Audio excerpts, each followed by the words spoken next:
there are a lot of things that happen throughout transaction. And it's not always because it's a challenging client, but there are different things that will have you out of whack. And we're just going to talk about them a little bit today.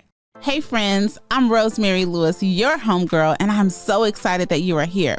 I do not care what it looks like on Instagram or HGTV.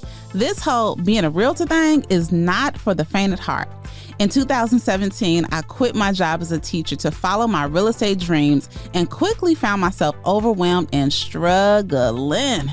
Fast forward to today, not only have I been recognized as one of the leaders in our industry, I have actually grown a business that I absolutely love.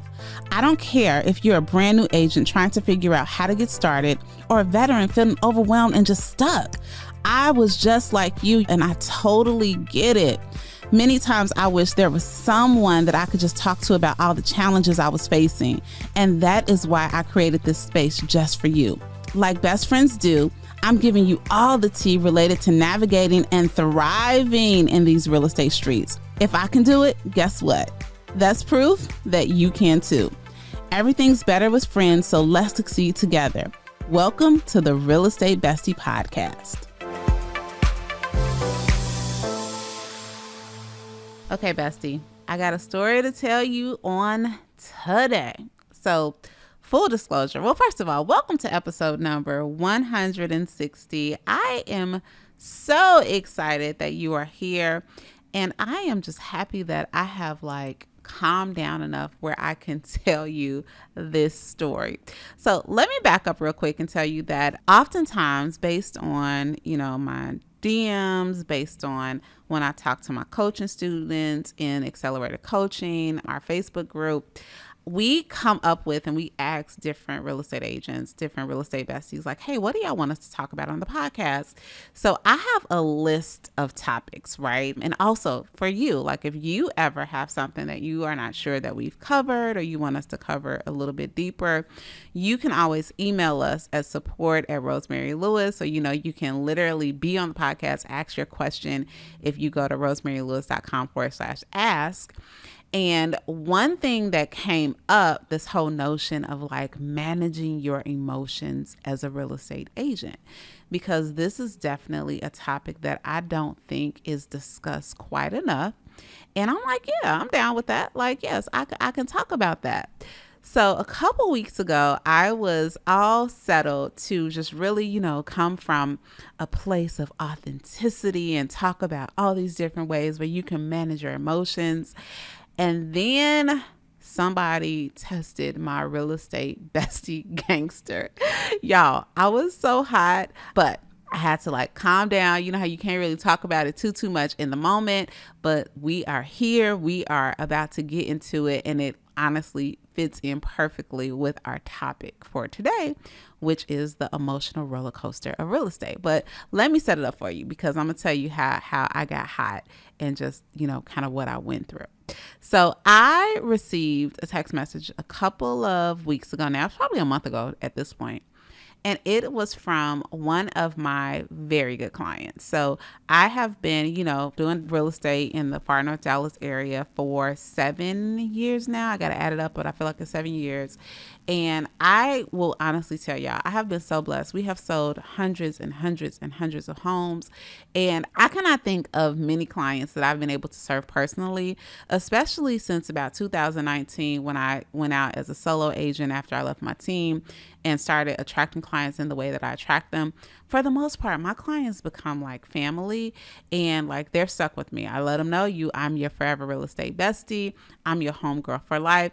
And for the most part, when I get referrals, which is a big part of our business, I am referred so strongly that it is it's another match made in heaven, right? So I received a text message from a client, and maybe we'll do a podcast on that on how to just build a solid referral business. But I received a text message from one of my super dope clients that I not only was able to help them buy and sell, but just life has happened for both of us, and we have created a connection. And I've served not just her, but several of her friends before. So she sends me a message pretty much saying that she was going to send me over a referral And it had just so happened that the referral had already hit up my website, and one of my teammates called her. And it was funny because the lady told my teammate, like, hey, thank you so much for reaching out. I appreciate it. But I was referred to Rosemary specifically, and that's who I would like to talk to. Now, that is not quite, I do have a team model now, but I totally get it, right? Her friend worked with me one-on-one. This happens sometimes, right? Because, it's one thing for me to build trust. It's another thing to build trust with my team. This is definitely something we've navigated through. For the most part, clients understand that we have expanded, but sometimes, they want to speak with me directly, which I was all good with. So reached out to this referral. Let's call her, what are we going to call her? Little Miss Referral. Let's call her Little Miss Referral. So I reached out to Little Miss Referral, and I can tell that this is definitely somebody who I liked her. I really liked her over the phone.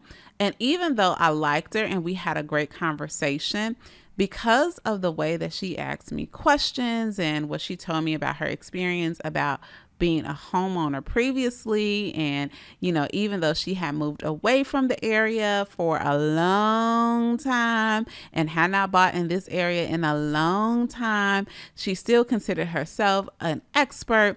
So I could just tell that we would just have some different things to work through from a coaching aspect, right? And when I say coaching, not coaching as a real estate agent, but you got to coach your clients up too, right? To help make the best decision for them. So I could tell that we had a difference of personality. Like, I knew that her learning style, her personality style was different from me, but that is all good. I'm trained in it, right? I know how to work with anybody, and this is a referral. We are going to knock it out of the park. Over the next couple of days, weeks, there are just some different small things that, just made me think that it just may be a little difficult with this particular person, because I don't know that they really accepted direction, right? Like they were used to things being a certain way, and even things that I can't control, like market and interest rates and the way you talk to a lender before you go out and look at homes. Like, just some of the things that I was suggesting just seemed to be a little bit of a struggle, not even to comprehend, but to accept. But again, we are going to work through it.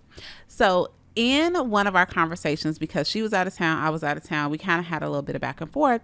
We were talking through having a buyer's consultation. Now, I want to note this, and I know y'all are like, girl, you're supposed to do this with us. I am. I have it all fleshed out. Be on the lookout. Be listening to the podcast for the next couple of weeks. If you are listening live, as I'm recording this in June of 2024, we are doing something in July to really go through the buyer consultation so that you all are prepared for these expectation setting conversations, and especially amidst everything that's happening with NAR. So backing up to say that even though this person told me they bought and sold, I think 7 times, I still share with them that we would have, we were scheduling to have a buyer's consultation for these very reasons, right? This consultation, or even the scheduling of the consultation, saved us both a lot of heartache. So we're talking through our scheduling for the consultation, but she's already knowing what she wants. I was already sending her over properties to look at. So we're scheduled the consultation, but we also schedule a follow-up appointment for a couple days after the consultation to go out and look at some homes, right? To look at some new construction homes. So when we were done sending these calendar invites and scheduling everything, she politely says to me, okay, so when we actually go out to look at homes, right, you're going to pick me up in my complex, right? To which I was like, actually, no, I'm not going to pick you up at your complex. And this friend's perplexed my Little Miss Referral, right? She was very perplexed on why I would not pick her up. And I just want to put this out there because I don't know about everybody's market here with my brokerage, even what I learned in the real estate school, it is heavily not frowned upon, but it's not advised to put clients in your car. And I explained to her that, unfortunately, no, I will not be picking you up because I drive a personal vehicle, right? And the minute that I put you in my vehicle, it becomes a work vehicle, and or a commercial vehicle. And if there is anything where we're going to get in an accident or anything like that, it just, it just cannot go well. So for liability purposes, no, you will not be riding with me. And y'all, when I tell you that, she was very stunned. Like, really? Never in my life have I had a real estate agent not be willing to pick me up. And I was like, well, I completely understand that this may be new and different, but and again, this is why we have the consultation and really talk through expectations, because I definitely don't want to, I don't want to impose something on you that doesn't make sense. Maybe it makes sense for someone else and how they run their business, but it just doesn't make sense for me. So, just let me know. So she was like, well, how am I going to get there? Yeah, I don't know, friend. How did you get where you are now? So we had a little back and forth about the fact that this person doesn't like to drive, and maybe they could have a friend drive them. And okay, thought that we were getting over that hump, right? Because finally, after we talked it through, they started to understand the liability issue, but then that was that. So then, listen, homegirl says, okay, well, if you are not going to pick me up, the least you can do is come to my complex so that I can follow you, right? To which I responded, okay, first of all, I was looking around like, am I being punked? But then I was like, actually, that's also going to be a no for me to come to your complex. And mind you, like where we're talking about looking at houses, it's neither here nor there, because I don't care where it is. Like the complex was far away. And this isn't like an elderly person. Like this person seems well-bodied, well-able. I just think that they were looking for a level of concierge service that at this stage in the way I run my business is not how it goes. So I shared with them. I was like, actually, that's probably going to be a no as well. And I'm going to tell you why. 9 times out of 10, when we are meeting for an appointment, I am either going to be going to or coming from an appointment, right? And let me back up and say, and remember, you requested me, the team lead, right? The person who's juggling the most balls. So in order for me to service you, and of course, y'all, I'm going to be very flexible, but I'm not going to waste my time or your time. Like it makes no sense to me to come across town to your complex so you can follow me. And then I just share with her, you are newer to Texas. I highly encourage you to get out, explore these different areas that we're going to be looking at. And, following me just really doesn't make the most sense. And especially just for small things, like what if I make a light and you don't, right? I always want you to have the address to know where you're going. GPS works wonderfully. I know you told me you got a fancy new car a couple months ago. We're going to have to meet at the property. And this is the part that made my emotions go, urgh. Homegirl says, well, if you are not going to pick me up, and if you're not going to let me follow you, then I'm just trying to figure out, why do I even need you? I should just probably go on my own. Y'all, let me tell you something. That's when and now I can say it calmly. I was so heated in the moment, but then I was like, you know what? Yeah. And I gave her no. So when I give someone their no, I just politely said, hey, this is why we have the consultation, because I want to I know that this is not the first time that you have sold a home or you've bought a home, and you are coming with a set of expectations. And then there is a set of expectations that I have when I'm working with someone. And if for whatever reason we're not meeting each other's expectations, it is absolutely no problem. I 1,000,000%, right? 1,000,000% welcome you to interview other agents if you don't think we're going to be a good fit. Because honestly, y'all, look, I wanted her to fire me because she came from a referral. I don't want my referral to think that I don't appreciate her. But I was like, listen, okay, we're going to go on somewhere. So I bring y'all into that whole story to say, when I tell you that my emotions were on 10 with that comment, it should not have bothered me as much as it did, but it did. And there are certain things that happen in our business where I had to taper the way I was having a conversation with her, because it took me on 10. It took everything in me not to call the referral source, just to kind of talk crap, even though I wouldn't have done it anyway. But you just know how somebody just kind of test all your Jesus. That is what happened. And in our real estate business, right? you may be emotional. Like that emotion that I had there was frustration and anger. But sometimes we have all of these other emotions, right?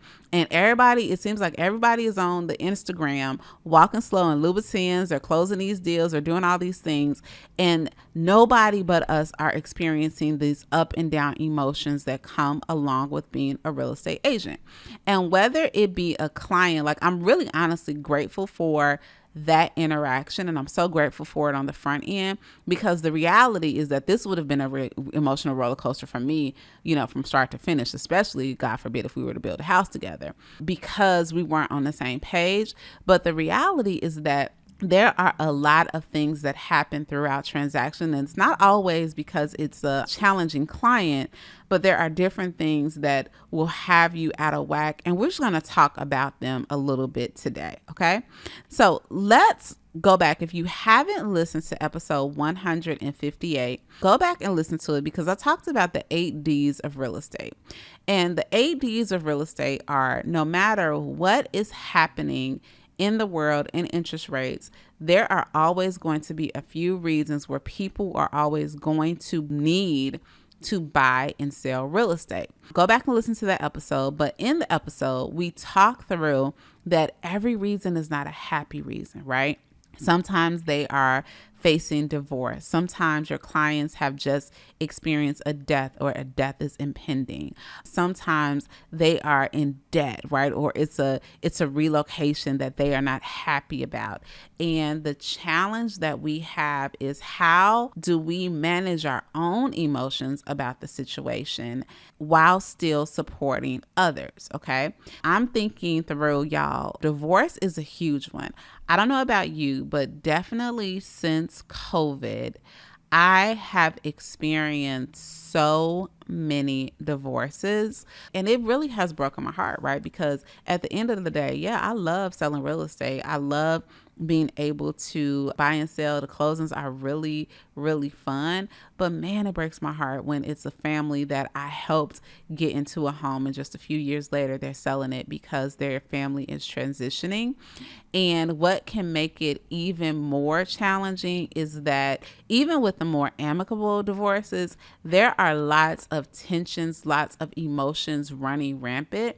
And we don't really talk about how sometimes as real estate agents, like, how do you remain supportive to both parties? How do you help them get the job done without being in the messy middle, right? How do you navigate these very difficult conversations when you got your own stuff going on in your life, right?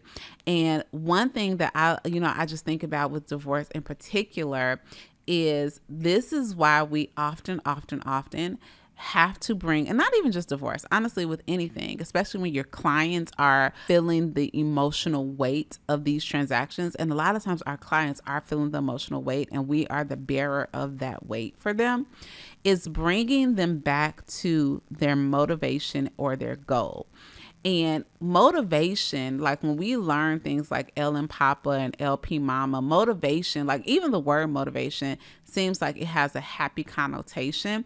But for at least probably 50% of real estate transactions, people's motivation, quote unquote, what's motivating them to want to buy or sell, it actually comes from relieving themselves from some pain. So when you find yourselves working through clients that are, having a high emotional state, one thing is, maybe you need to give yourself a breather, right? Every time, we don't have to be so fast to respond to what's happening, and think tactically and bring them back to the motivation, right? I just recently had worked with a couple who was going through this type of transition, and, it's just a lot of tensions, right? And there are a lot of tensions that I may not even be privy to, but I can just tell that it's a tense situation.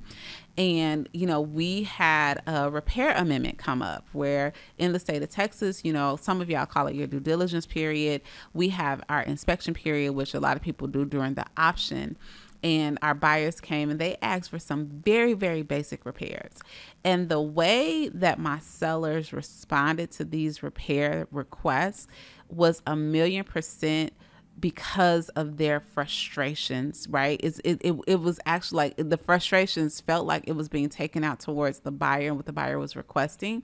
But because I've worked in this long enough, and I could have got frustrated. Like, these are very basic, we got to get to the goal. It's knowing how to have these conversations, because in understanding that the thing that's triggering them is the repair amendment, but the frustration is actually coming from the overall life stage that they're in. So as a real estate agent, how do I show empathy for that situation? Like, we got to learn how to show empathy for that situation whilst acknowledging their feelings, but also bringing them back to the motivation of like, hey, we are almost to the finish line so that you can close this chapter and move on to the next. Okay.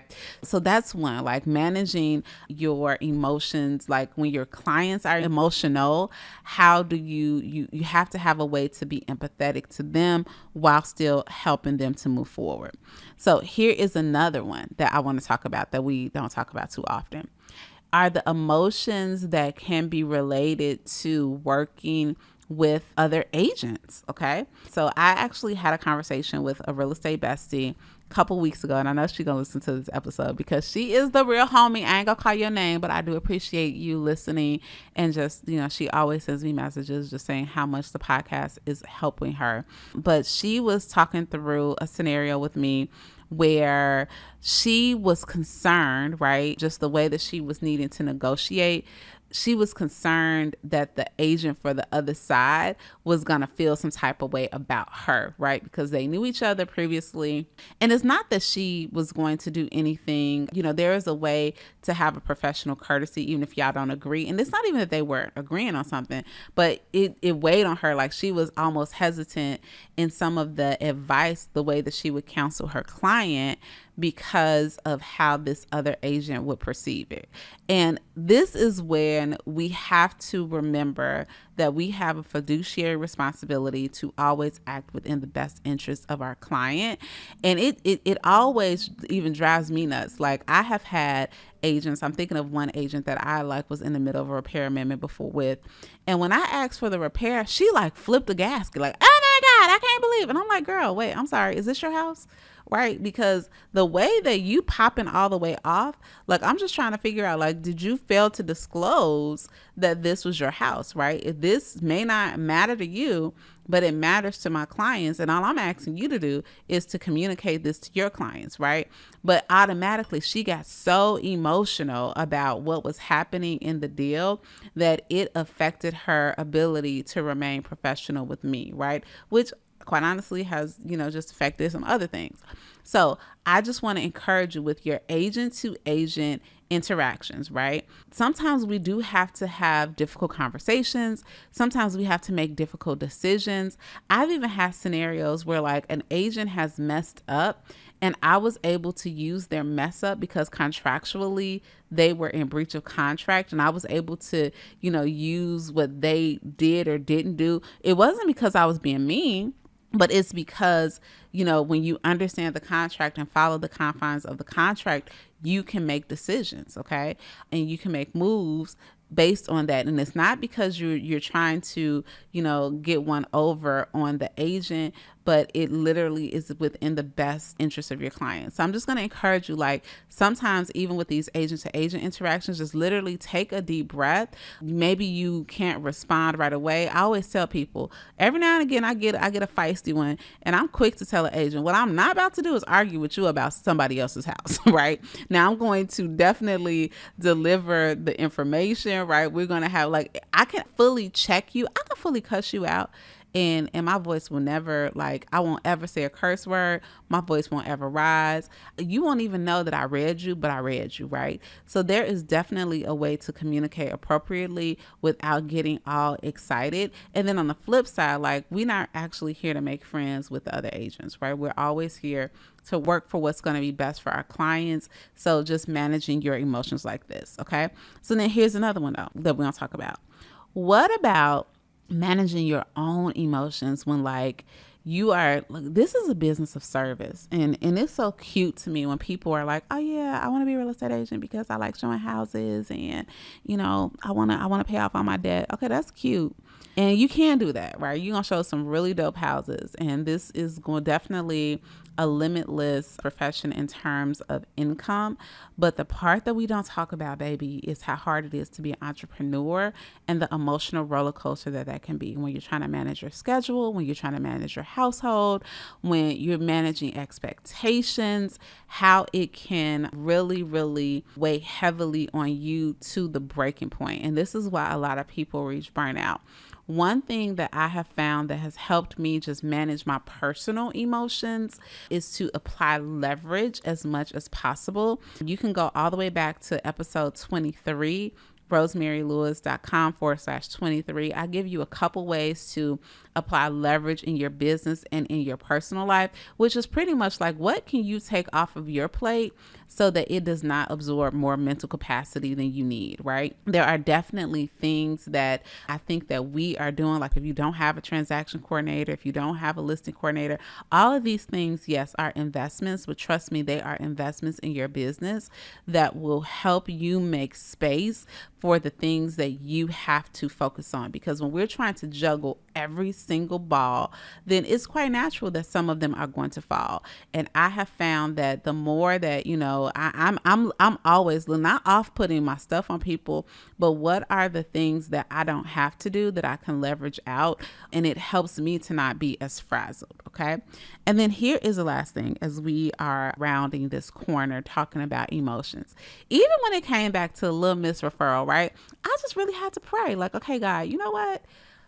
First of all, let me take some deep breaths. I definitely called my trusted people and popped off what I was thinking. But I then had to just say, you know what? This was a blessing in disguise. And having a routine of stilling myself, a quiet time routine in the morning, literally talking to God about everything, including my frustrations, definitely will help you on this emotional roller coaster. And if you are in a position where you feel like this business is running you ragged and the mental strain on it is not worth the reward, I'm definitely going to encourage you to tap into all of these things, but especially into your quiet time routine. What does pouring into you before you pour out into the world? What does that look like? Okay. So definitely having that. And then here's the last thing. Oh, I said that was the last thing, but this really is the last thing. And this is what I share with my team, even as it related to that lady, right? When I just was kind of like, sis, it's above me now. Go ahead and, find you somebody who is going to meet your needs, because I ain't it. What that did was that freed me up to welcome in the type of business that I want to, right? And the crazy thing is her price point was at, well, I'm not going to tell you what her price point was at, but if I was in a position where I needed the money, and I'm not saying that the money wouldn't have been nice, right, to have that for sure thing, a referral, but if I was in a position where my pipeline was dry, then that lady would have treated me any old kind of way. And that's when the business does not become mine, right? That's when the business is running you instead of you running your business. So this is why it's uber important that we are always, how are you marketing yourself? How are you protecting your money making hours? Are you doing those boring, consistent activities that reap results? Because when you have a full pipeline, friends, right, you don't have to go through the emotional roller coaster of working with anybody who's willing to work with you. You get to choose the type of people that you want to work with. And the really funny thing is when I kind of let that thing go like Elsa, honey, guess what had happened? I have literally had about 6 times the amount of business that would have come from her. I had that business come into my lap within the next 10 days, right? Because I wasn't chasing. Okay. Does that make sense? If you are so emotional, if you are so tightly wound where you are chasing business, then it is an emotional roller coaster. But when you are, putting in the work, and there have been times, full disclosure, I don't want to sit over here and be on nobody's high horse. There have been times where I have had to work with absolutely awful people. awful because that's all I had to work with. My pipeline was empty, right? But when you learn to prospect, when you learn to be consistent with your daily activities, and if you don't know what you should be doing during the day, I have a free resource. Go to look at a day in the life of a successful agent, rosemarylewis.com/day, and you will be able to see what you should be doing during the course of a day. And I promise you, the more consistently you show up for your business, then you don't have to ride this emotional roller coaster of working with any of your body. Okay? All right. So I hope this was helpful. I know that we go through a lot as agents, just entrepreneurship, as women, as human beings, like life be lifing. But make sure that you do the things that you can to protect yourself, to steel yourself, to manage your own emotions, because this is definitely a business where we wear a lot of hats, and that can feel weighty and that can feel overwhelming. So I want you to have these tools in your toolkit to help you. Now, do me a favor. Speaking of helping, if any part of this episode, if you were nodding your head like, Rosemary, you my real life bestie. Girl, I am your bestie, okay? So you know what besties do. They help each other out. And what would mean the world to me and to the other besties who haven't found us yet? Like, can you imagine if somebody out here that is stressed about these deals and they are looking for community and they need to find us? So go ahead and share the podcast, share it on your social media. I changed my name on social media too, to The Real Estate Bestie. So tag me, let me know that you're listening.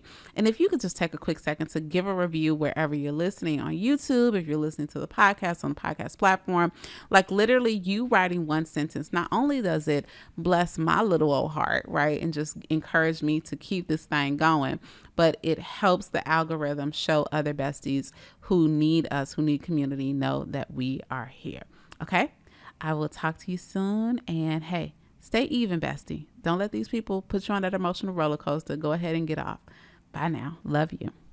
If you enjoyed this episode and you have a real life bestie that you think it would resonate with, y'all, do me a favor. Go ahead and hit that share button, because you know what? We are better together. Make sure you share the podcast, and I appreciate your reviews. I appreciate you giving me 5 stars more than you know. I'll talk to you next week.